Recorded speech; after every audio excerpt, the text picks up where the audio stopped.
It was never supposed to be a place people returned from. Because the moment you truly see the garden, something inside it starts seeing you back.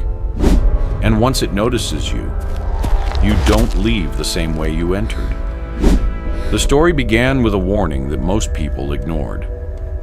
Locals in upstate New York spoke about an abandoned botanical estate hidden deep beyond the tree line, known only as the Hollow Garden.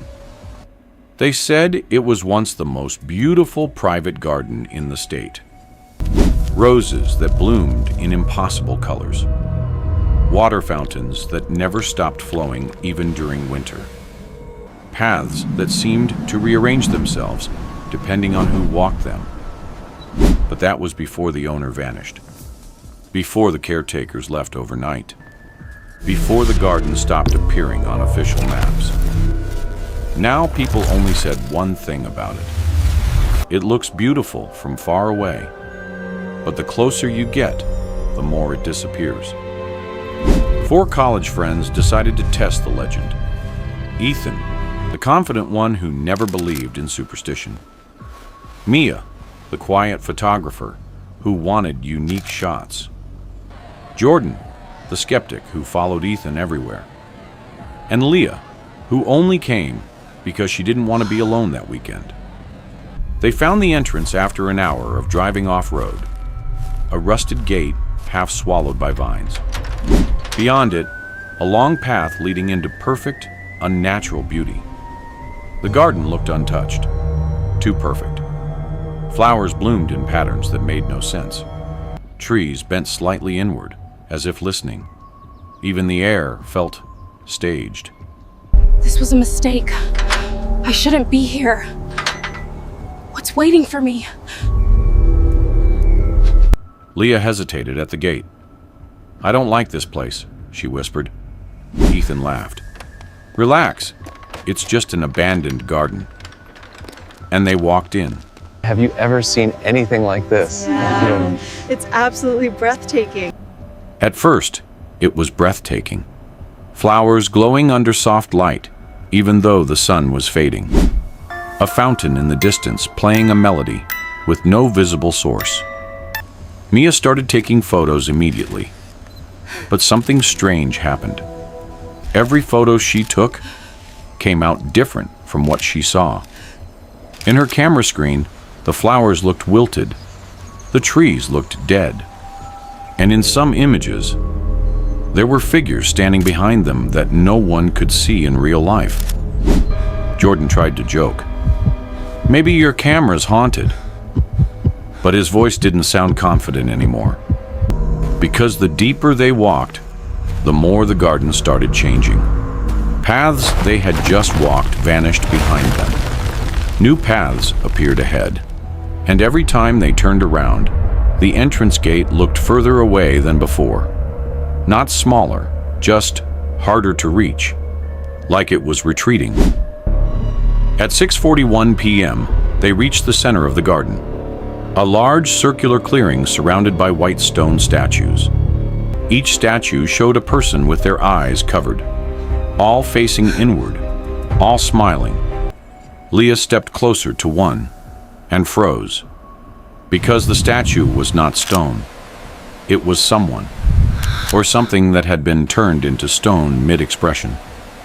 Then the first disappearance happened.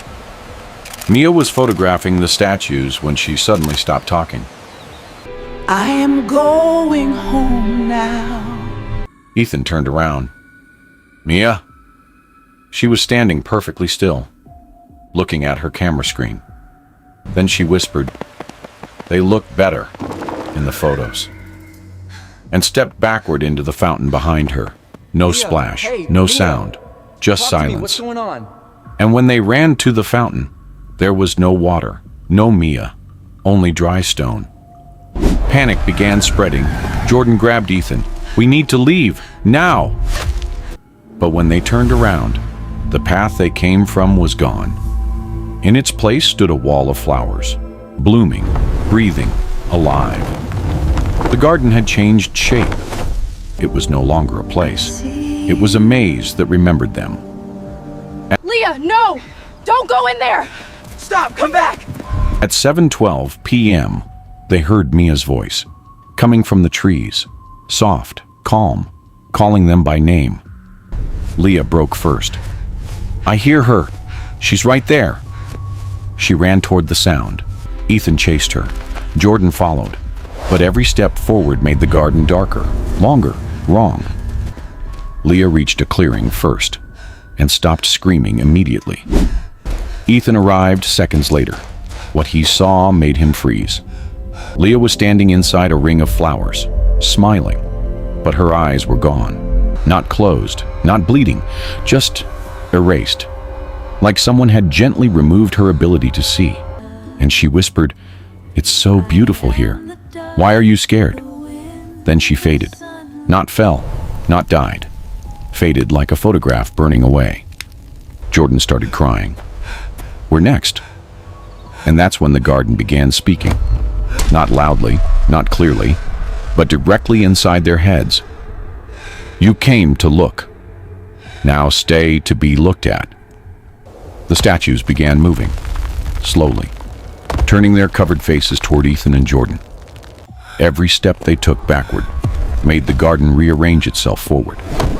There was no escape direction anymore, only arrival. At 8:03 p.m., Ethan was taken. Jordan saw it happen. Ethan tried to run, but the flowers grew up his legs like roots, not attacking, guiding. He stopped resisting. His expression softened. It doesn't hurt. I feel completely calm. Thank you, Jordan. And he said the last thing Jordan ever heard from him. "It doesn't hurt. It just makes you part of it." Then he became still and turned into a statue, smiling, eyes covered, just like the others. Jordan ran alone, but the garden no longer allowed running. Every path led back to Ethan. Every turn led to Leah. Every exit led to Mia's voice. Until finally, he stopped, collapsed, and whispered, "Please, I just want to go home." And the garden answered, not with words, but with silence. A silence so deep, it felt like being erased from sound itself. When Jordan opened his eyes, he was outside the gate. Night had fully fallen. The forest behind him was still, quiet, normal, as if nothing had ever been there. He found a road and walked until morning. Eventually, he was rescued near a highway station. Alive, but not unchanged. Because Jordan never spoke normally again. Mia was never found. Ethan was never found. Leah was never found. No records of the garden exist anymore. No maps show it. No drones capture it. But Jordan remembers everything. And every night, he dreams of flowers growing inside his lungs, and statues smiling back at him from the corners of his room. Years later, doctors recorded his final coherent statement before he stopped speaking completely. The garden doesn't kill you. It just waits until you become beautiful enough to stay. And sometimes, on quiet nights near wooded areas in New York, people report seeing a faint light between the trees and a path of flowers leading somewhere deeper.